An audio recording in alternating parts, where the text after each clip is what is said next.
Venez voir, c'est fantastique. 21 novembre. Je vous écris aujourd'hui sur ces quelques feuilles les notes essentielles de mon journal. Depuis 2 semaines déjà, je cherchais un appartement. La chose n'était pas si simple car beaucoup de Parisiens venaient s'installer dans cette jolie ville de province. Ayant parcouru toutes les agences de location, relevé les adresses des administrateurs de biens, je trouvais enfin, pour une modeste somme, le 3 pièces que j'espérais. Je m'installai très rapidement, heureux d'avoir déniché, me semblait-il, la perle rare. Une quinzaine de jours passèrent, et je savourais les délices du changement intervenu dans ce décor qui formerait ma nouvelle vie. Comme je l'avais souhaité, une épaisse moquette feutrait toutes les pièces, à l'exception bien sûr de la cuisine, et mes meubles récemment arrivés ornaient harmonieusement ce nouveau chez moi. Qui est-ce? Qui est-ce? J'avais trouvé un emploi dans une petite usine à l'intérieur de la ville, ce qui me changea radicalement de ma précédente activité exercée dans la capitale. Cela me convenait presque, car je travaillais surtout pour l'argent.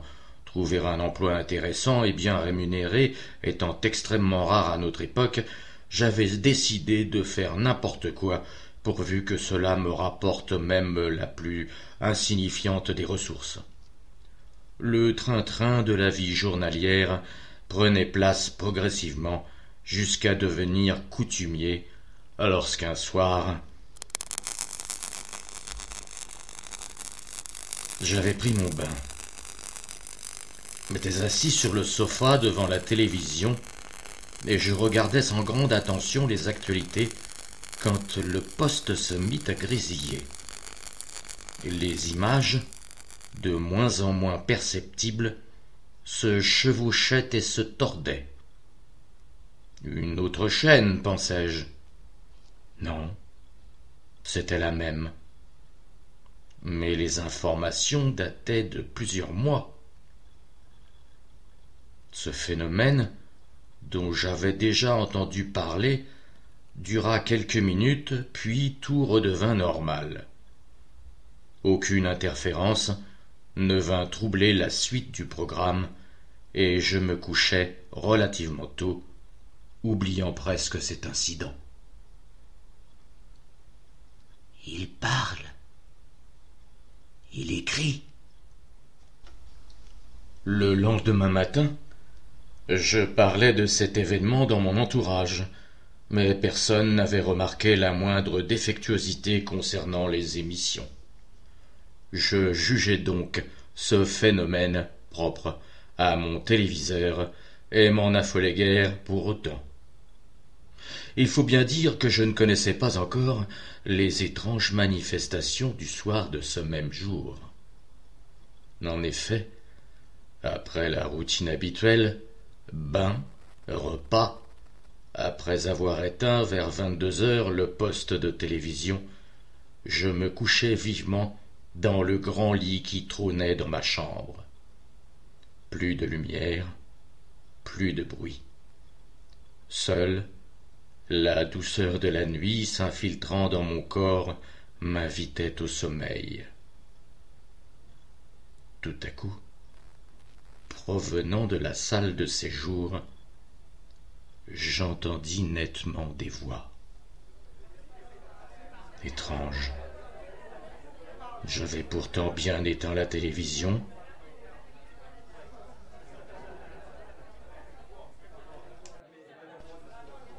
Sceptique, je me levai et me dirigeai vers la pièce d'où s'échappaient des rires, comme si, à mon insu, une fête se déroulait. La porte était fermée, et je me tenais derrière, espionnant minutieusement toutes les paroles audibles. Quelqu'un veut-il un café? J'en prendrai bien un, moi aussi.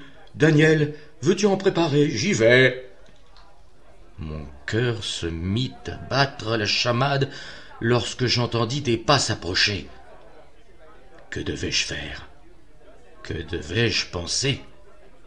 Une pareille situation semblerait à quiconque extravagante. Une volée de rires éclata dans la salle. Après quelques secondes de réflexion, je décidai d'ouvrir. Je portais malaisément la main sur la poignée, non sans une crainte évidente. Horreur! D'autres bruits me parvenaient, venant cette fois de la cuisine.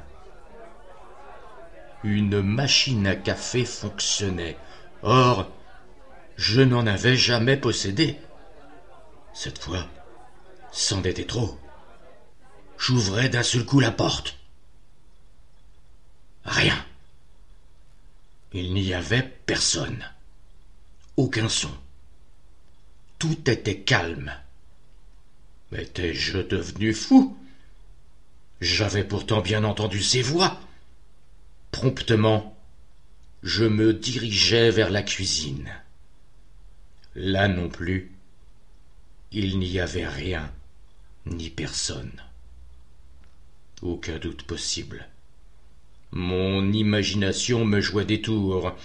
Il fallait absolument que je consulte un médecin. Et pourtant, quelle était cette odeur de café chaud qui planait dans la pièce? Que dit-il? Je l'ignore. Écoutons la suite.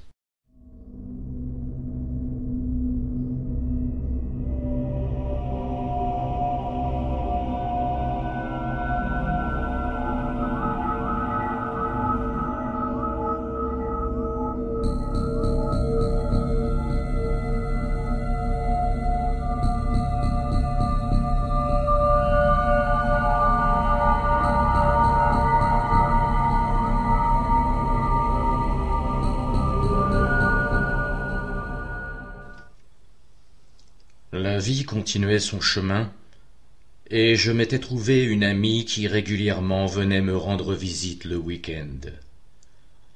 Elle était très jolie, et j'espérais que bientôt elle partagerait avec moi cet appartement. Nous nous entendions à merveille et faisions maintes sorties ensemble.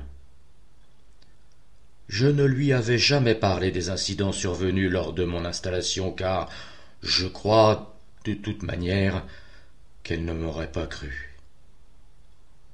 Un soir que nous dînions dans la salle à manger, Eléa, c'était son prénom, me raconta une étrange anecdote qui raviva en moi quelques mauvais souvenirs. Elle m'affirma qu'en prenant son bain, elle avait distinctement entendu tomber la bouteille d'eau de toilette. Mais, après avoir constaté que celle-ci n'avait pas bougé de l'étagère, et n'ayant vu aucun objet de verre sur le carrelage, elle s'était demandé d'où provenait ce bruit. Je lui avais répondu que les murs de ces nouveaux immeubles étaient si fins qu'on entendait même, la nuit, respirer les voisins. Elle se contenta facilement de cette explication. Pour ma part, vous vous en doutez, cela était beaucoup moins clair. Nous sommes aujourd'hui le 21 novembre. Les événements se précipitent. Eléa et moi sommes couchés depuis un quart d'heure environ. Les bruits se manifestent à nouveau, et cette fois, je ne suis plus seul à les entendre. D'autre part, des effluves de rôtis parcourent l'air. Des cris, des rires, des chants. C'est la fête ici, et bien entendu, il n'y a personne. Demain, je déménage. Je fuis ce maudit appartement.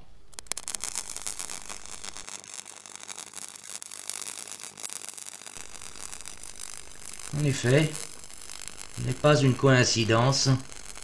Il est parti le 22 et j'ai emménagé le 24 novembre. C'est l'onde du précédent locataire. Quel était son nom? Frank Delbecq. C'était écrit sur la porte. Ainsi donc, nous venons d'assister aux derniers instants de sa présence dans cet appartement. Peut-être devrais-je le rencontrer. C'est une idée grandiose, Georges. Vous me raconterez.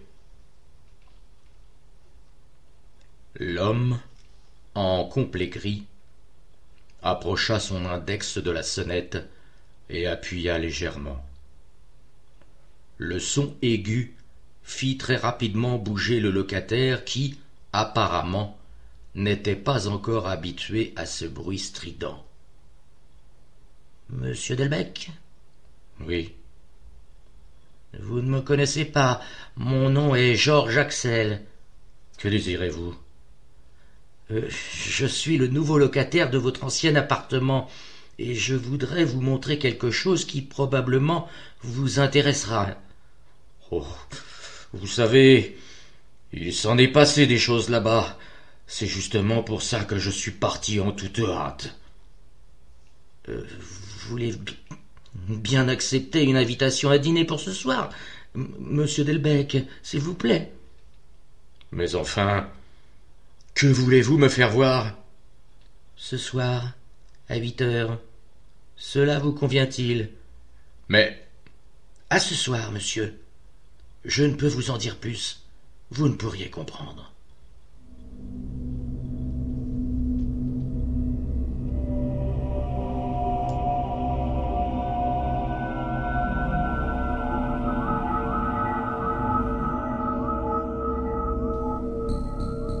Monsieur Axel, je ne comprends toujours pas la raison de ma présence en ces lieux. Patience, monsieur Delbecq. Il vous faut encore attendre quelques minutes. C'est à 10 heures précises que cela se manifeste. Se manifeste? Ainsi, vous avez, vous aussi, vu quelque chose? Apparemment, nous avons tous deux assisté à ces apparitions. Mais c'est... Écoutez, regardez. Un homme était assis sur le canapé. Il lisait tout haut quelques phrases très familières pour l'invité. Cet homme, c'était Delbecq lui-même. Delbecq qui, manifestement terrorisé, faisait part de son prochain départ. Ne vous approchez pas, monsieur Delbecq, cela peut être dangereux. Mais je veux toucher cette apparition. Ce n'est pas possible, je dois rêver. Il s'approcha de l'onde jusqu'à la toucher. Alors, tout bascula dans le vide, dans le temps. Les murs vacillèrent, le sol de la pièce montait, rejoignant le plafond. Georges Axel disparut subitement, ainsi que l'onde, le sofa. Tous les meubles s'envolèrent dans l'immensité du vide. Delbecq se précipita vers la fenêtre, tira le rideau, hurla, mais la rue disparaissait, ainsi que l'immeuble, la ville, la terre, toutes les choses concrètes de son monde disparurent progressivement. Un épais brouillard se formait peu à peu autour de l'homme qui violemment se débattait. Il n'entendait plus ses propres cris. Il ne voyait plus ses mains, ni ses jambes, ni son corps. De puissantes voix résonnaient dans sa tête. « Quelqu'un veut-il du café ?»« Georges, venez voir. Qui est-ce ?»« Il parle, il écrit. »« Ne vous approchez pas, monsieur Delbecq. » Un abominable vertige s'empara de son être, de son âme. Plus rien n'existait autour de lui. Plus rien.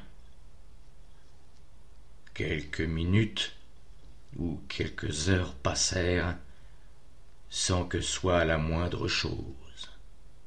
Puis, lentement, le décor de la salle se rematérialisa. Les contours, le sol, les meubles, jusqu'aux plus infimes détails. Il était assis sur le canapé, mais il ne sentait plus son corps et son cerveau ne lui obéissait plus. Ses mouvements étaient mécaniquement étudiés, préparés. Ses gestes et ses paroles étaient contrôlés par une puissante force. Il sut à ce moment précis qu'il ne pourrait plus improviser ses pensées. Tout était dicté et jamais ne changerait. Devant lui, son onde, qui avait lamentablement profité de sa faiblesse, s'entretenait souriante avec George Axel.